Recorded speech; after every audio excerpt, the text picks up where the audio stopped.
All right, let's dive right in. Today, we're talking about a fighter jet that is seriously shaking up the global arms market, Pakistan's JF-17 Thunder. And trust me, this isn't just a story about technology. It's really about an underdog success, some massive financial deals, and a pretty significant shift in military power.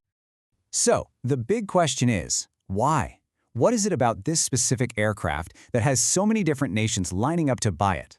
Well, as you'll see, the answer is a fascinating mix of price, performance, and of course, politics. And the stakes here, they are absolutely massive. To give you a sense of the scale, some projections are showing that Pakistan's defense exports could hit a staggering $10 billion. And that's just from contracts signed during 2025 alone. For a nation that's often talked about in terms of its economic challenges, that number, it's a complete game changer. Okay, so let's get into the details. To really understand what's happening, we've got to start with the sales boom itself. Who exactly is buying the JF-17?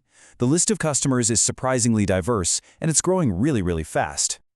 First up, what exactly is the JF-17 Thunder? Well, it's a multi-role fighter jet, a joint project between Pakistan and China. But here's the crucial point. This isn't just some imported piece of hardware. Nope.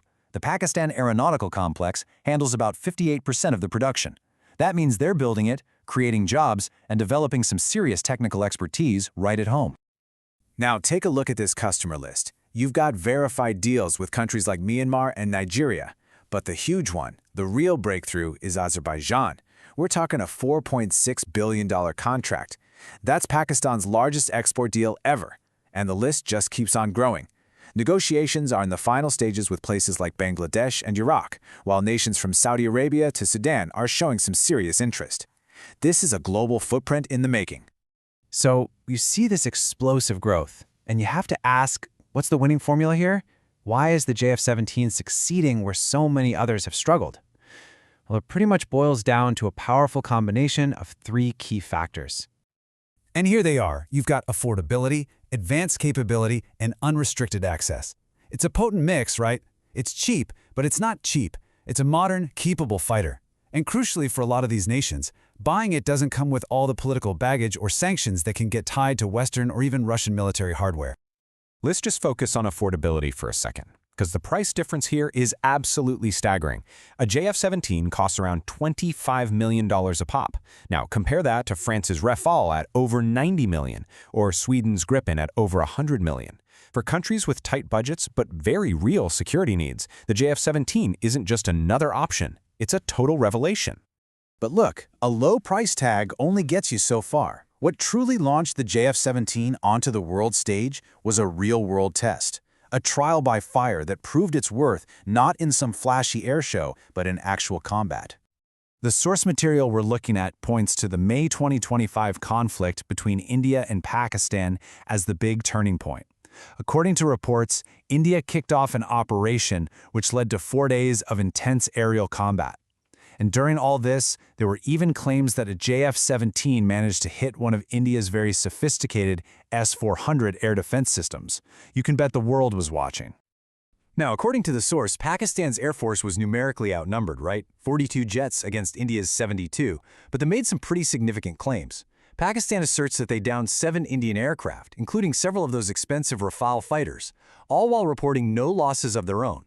That kind of performance, especially from a budget fighter going up against top-tier jets, well, that's the ultimate sales pitch. And that really leads us to this powerful idea here. Combat proof outweighs specifications. It doesn't really matter how great a jet looks on paper. Potential buyers, they want to see that it can perform when it actually counts. And that May 2025 conflict provided that proof, turning the JF-17 from just a promising alternative into a battle-tested reality. Now, this success story gets even more striking when you put it side by side with its direct regional rival, India's domestically produced LCA Tejas fighter. The source material really presents a narrative of two very different paths. And the contrast is pretty stark. While the JF-17 is racking up billions in global orders, the Tejas has yet to find a single export customer.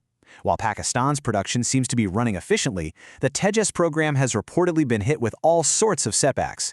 And of course, while the JF-17 got that battle-tested reputation, the Tejas apparently suffered a crash during a demonstration flight in 2025. But this whole story is about so much more than just military hardware. The success of the JF-17 represents a major strategic victory for Pakistan, and it has implications that go way beyond its air force. It's really becoming a tool for economic stability and diplomatic influence. So let's just break down that impact. First, the obvious one, billions of dollars in income flowing into the country. That revenue, in turn, could reduce Pakistan's dependence on international loans from groups like the IMF. And third, every single sale forges a new strategic partnership. It turns defense deals into a powerful form of diplomacy across Africa and the Middle East. Which brings us to our final question. With its winning formula of affordability, proven capability, and unrestricted access, is the JF-17 Thunder becoming the new champion of the budget fighter market? The evidence we've seen is certainly compelling. What do you think?